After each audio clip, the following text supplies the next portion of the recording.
இடிந்து விழும் நிலையில் பாழடைந்து செடிகள் முளைத்து காணப்படும் இந்த கட்டிடத்தில்தான் 1000க்கும் மேற்பட்ட துப்புரவு பணியாளர்கள் குடும்பத்துடன் வாழ்ந்து வருகின்றனர்.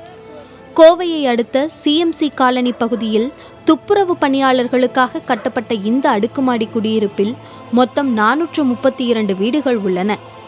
பல வருடங்களுக்கு முன்பே இந்த கட்டிடங்கள் சேதமடைந்தும் அவை இன்னும் சரி செய்யப்படவில்லை என்று குற்றச்சாட்டு எழுந்துள்ளது.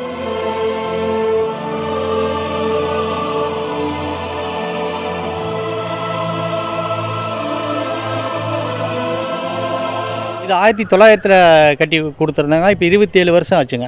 ஆனால் இங்கே இருக்கிறது பார்த்திங்கன்னா மொத்தம் வந்து 432 வீடுகள் இருக்குங்க. 432 வீடுகளில் பார்த்திங்கன்னா நிறைய வீடுகள் பார்த்திங்கன்னா இடிஞ்சு உழுகிற நிலைமையில் இருந்துருக்கு.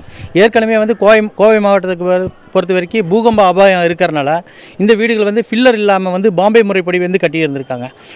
இது பார்த்திங்கன்னா எல்லா இடத்துலையும் அந்த ரொம்ப வருஷம் ஆனங்காட்டிக்கு அந்த உப்பு தண்ணி மேலே விழுந்து அந்த இத்து போய் அந்த செங்கல்லாம் வெளியே தெரிய நிலைமையில் இருந்திருக்குங்க. சில இடங்களில் இடிஞ்சிடிஞ்சு விழுந்துட்டு இருக்கு.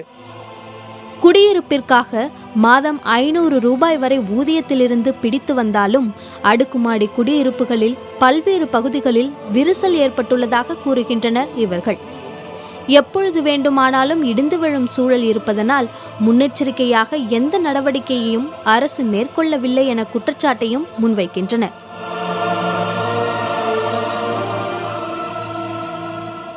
போக மாதம் 700 சில்லரை பிடிச்சிட்டே இருக்குதுங்க. இது பழைய பிளாக்குங்க. சுகாதாரம் நாங்கள் ஊரெல்லாம் சுத்தம் பண்ணுறோம். இதுக்கு நாங்கள் குடியிருக்கிற இடத்துல சுத்தமாக இருக்கிறதுக்கு வழியே இல்லை. அடுக்குமாடிங்கிறாங்க. அது ஒரு நாள் உட்காந்துருக்குறாங்க, அப்படியே மேலேருந்து பொறிஞ்சு விழுகுது. இப்படி கட்டி கொடுத்துருக்குறாங்க. அப்படியே வடிஞ்சு விழுங்க. தண்ணி மழை வந்தோன்னா அப்படியே ஊறி வடிஞ்சு விழுங்க. உங்களுக்கு குளிக்கிறதுக்கெல்லாம் தண்ணி வருதுங்களா? குடிக்கிறதுக்கு ஏதோ ஒரு மாதத்துக்கு 3 டைம் வருங்க. 3 டைம் தான் வருங்க மாதத்தில். அது ஃபஸ்ட்டு வந்தோடனே நாற்று தான் வருதுங்க. நாற்று தான் வருதுங்க. டாய்லெட் போகிறது இல்லைங்க, பின்னாடி பக்கம் போகிறதுங்க.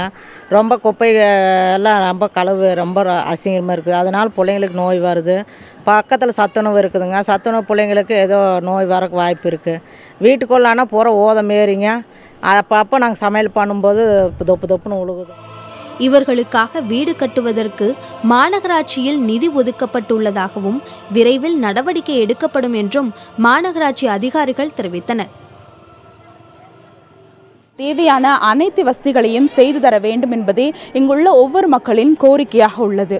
புதிய தலைமுறைக்காக கோவையிலிருந்து ஒளிப்பதிவாளர் தீபனுடன் சுஜாதா.